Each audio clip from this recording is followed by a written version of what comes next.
Hi அஸ்ஸலாமு அலைக்கும். நம்ம நல்லூர் ரெசிபீஸில் இன்றைக்கி கேரட் அல்வா தான் எப்படி செய்யலான்னு பார்க்கலாம். இதுக்கு இந்த மாதிரி கேரட் கிடைச்சா நல்லாயிருக்கும். நமக்கு நார்மல் கேரட்டை விட இந்த கேரட் டேஸ்ட் நல்லாயிருக்கும். 1/2 கிலோ கேரட்டுக்கு 1/2 கிலோ பால் ஊற்றுனீங்கன்னா சரியாக இருக்கும். 500 கிராம்ஸ். நல்லா தோல் சீவிட்டு நல்லா குட்டி குட்டியாக சாப் பண்ணி எடுத்துக்கலாம். நான் குட்டி குட்டியாக சாப் பண்ணுறதுக்கு வேறு மாதிரி ஒரு மெத்தட் ஃபாலோ பண்ணியிருக்கேன். பிடிச்சிருந்தால் நீங்கள் அதையும் ஃபாலோ பண்ணலாம். அதுவுமே ரொம்ப கரெக்டாக தான் வருது. ஒரு குட்டி ஸ்டோரிக்குள்ளே போயிடலாம். நம்மள நிறைய பேர் இதுதான் பொறாமை அப்படின்னு நினச்சிட்ருக்கோம். பட் அது பொறாமை கிடையாது. எது பொறாமை அப்படின்றத ஒரு சின்ன கதை மூலமாக தெரிஞ்சுக்கலாம் வாங்க. பானு, பிரியா அப்படின்னு சொல்லிட்டு ஒரு 2 பேர் இருக்காங்க.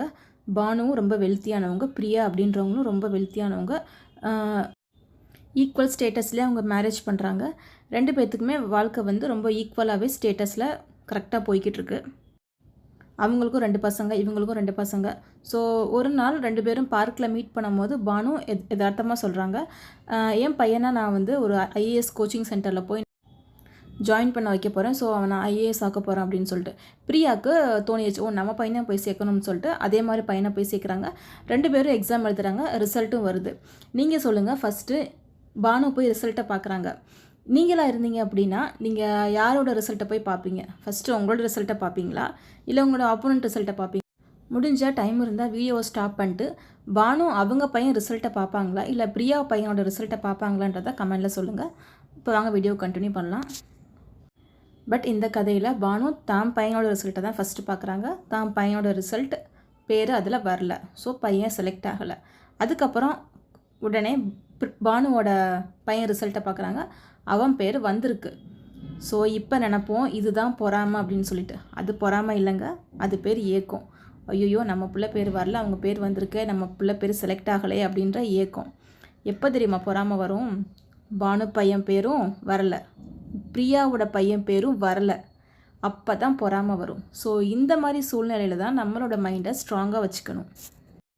நமக்கும் இந்த மைண்ட் செட் இருக்கக்கூடாது, நம்ம கூட இருக்கிறவங்களுக்கும் இந்த மைண்ட் செட் இருக்கக்கூடாது. அப்படி இருந்துச்சு அப்படின்னா அவங்கள ஆட்டோமேட்டிக்காக கட் பண்ணிடுங்க. இப்போ நான் ரெசிப்பியில் சாப் பண்ணுற மெத்தட் பார்த்துருப்பீங்க. ரொம்பவே ஈஸியாக இருக்கும். இந்த மாதிரி நீங்களும் ட்ரை பண்ணி பாருங்கள்.